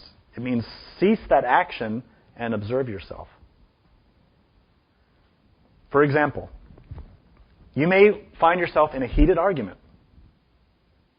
and then you become aware of it. You should be quiet. You should stop talking, which means to cease the action. But observe the anger. Notice how it feels. Because anger is a state of suffering. It's very painful. So you should be observing that. To repress it means you would avoid it. You would get away from the situation, maybe avoid the person, or you'd try to cover it up by saying, oh, no, I'm sorry, I didn't mean it. You know, let's get some ice cream and let's go hang out, whatever. Wrong. You need to observe. You need to comprehend. Now, there are cases where it's necessary for us to replace that inferior emotion with a superior one. Because sometimes, for example, that anger may be so strong we cannot control it. In that case, it's good to take a walk, to get an ice cream, to not think. This is not repression. This is a subtle thing. It's not repressing. You're not avoiding it within yourself. You're calling in a superior quality. Maybe listen to some relaxing music, go work in your garden, do something nice for a little while, and just until that heat calms down a little bit enough so you can control it. Then you should meditate. Then you should start to reflect on that event and analyze it. Don't leave it alone. Don't walk away from it. Because if you do, it will remain there, unsolved, and probably getting worse, festering inside. So this work requires a great deal of delicacy and a great deal of caution. And each situation is going to require a little bit different management. And that's something only you can define. It's intuitive. Your being can guide you. But you have to listen to that quality of intuition, yes and no. What do I really need to do here? Feel that. Don't rationalize about it. Don't reason about it. Trust the sense about it that your being can give you. And remain with this quality of watchfulness. In the beginning, it takes so much effort, so much caution to learn this. And later, it requires even more. Because you start to deal with even more subtle egos, which can feel like intuition, but which are not. So it's not going to get any easier in that way. Does that answer your question? Sort of? Yeah. It's something that you'll have to experience, like everything else. Become aware of yourself. Feel what is right. Feel what is wrong. Your own consciousness can tell you that if you listen to it. And it'll tell you through hunches, through just a sense. You may not know why. You may not have a good reason. But you'll sense it if you listen. And that takes the ability to trust your intuition, to trust your consciousness. And oftentimes, it will seem to contradict what your mind tells you. So you'll probably encounter in yourself and in other students people who have a conflict saying, well, I feel like this is right, but I think it's wrong. Very common. Again, the mind and heart battling. And the equilibration happens by meditating through the consciousness. More questions? I mean, in my case, I guess sports is not even an option then. Why not? Well, watching sports,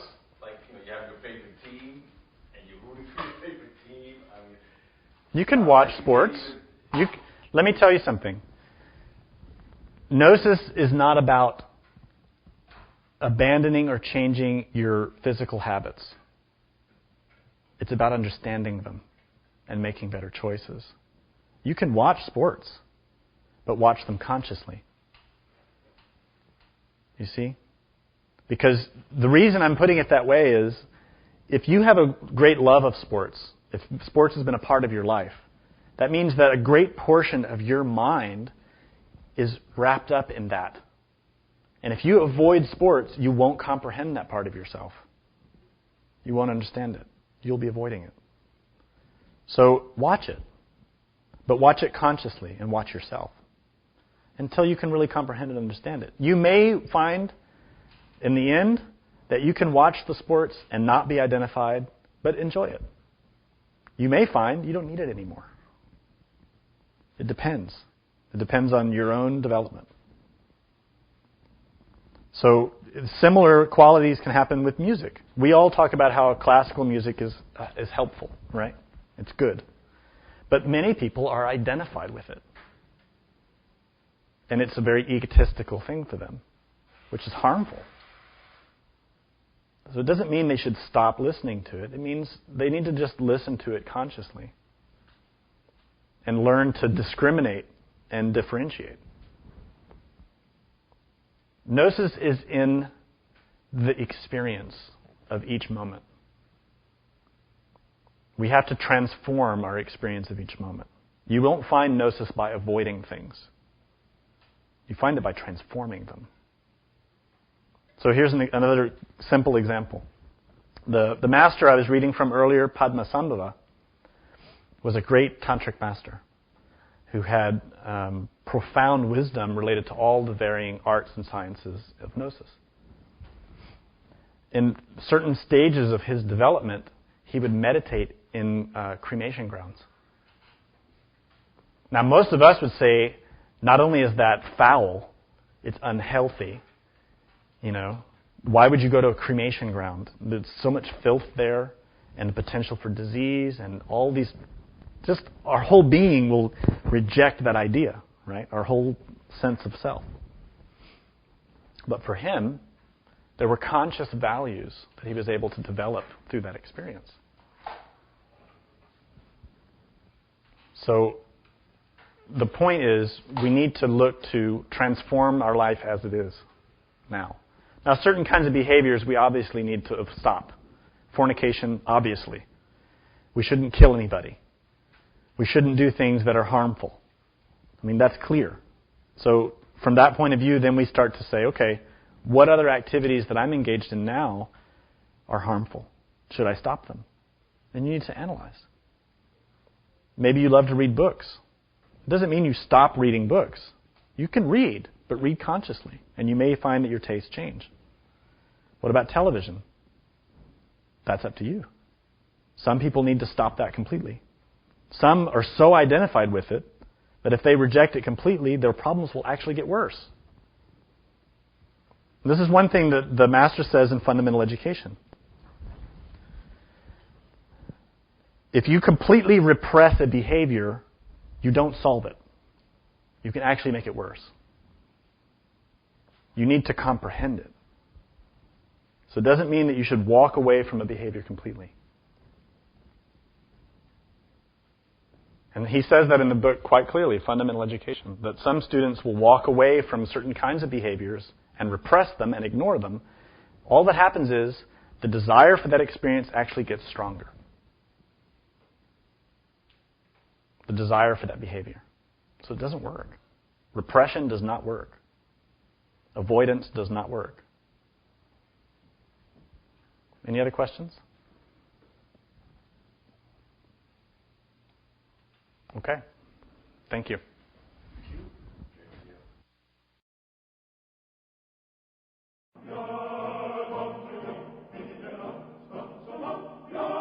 Gnostic Radio is made possible through the financial support of listeners like you.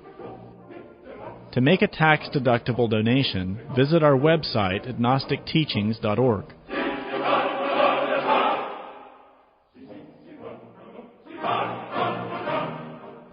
For questions about this or other lectures, we invite you to participate in the free discussion forum at gnosticteachings.org. Thank you for your support. May all beings be happy.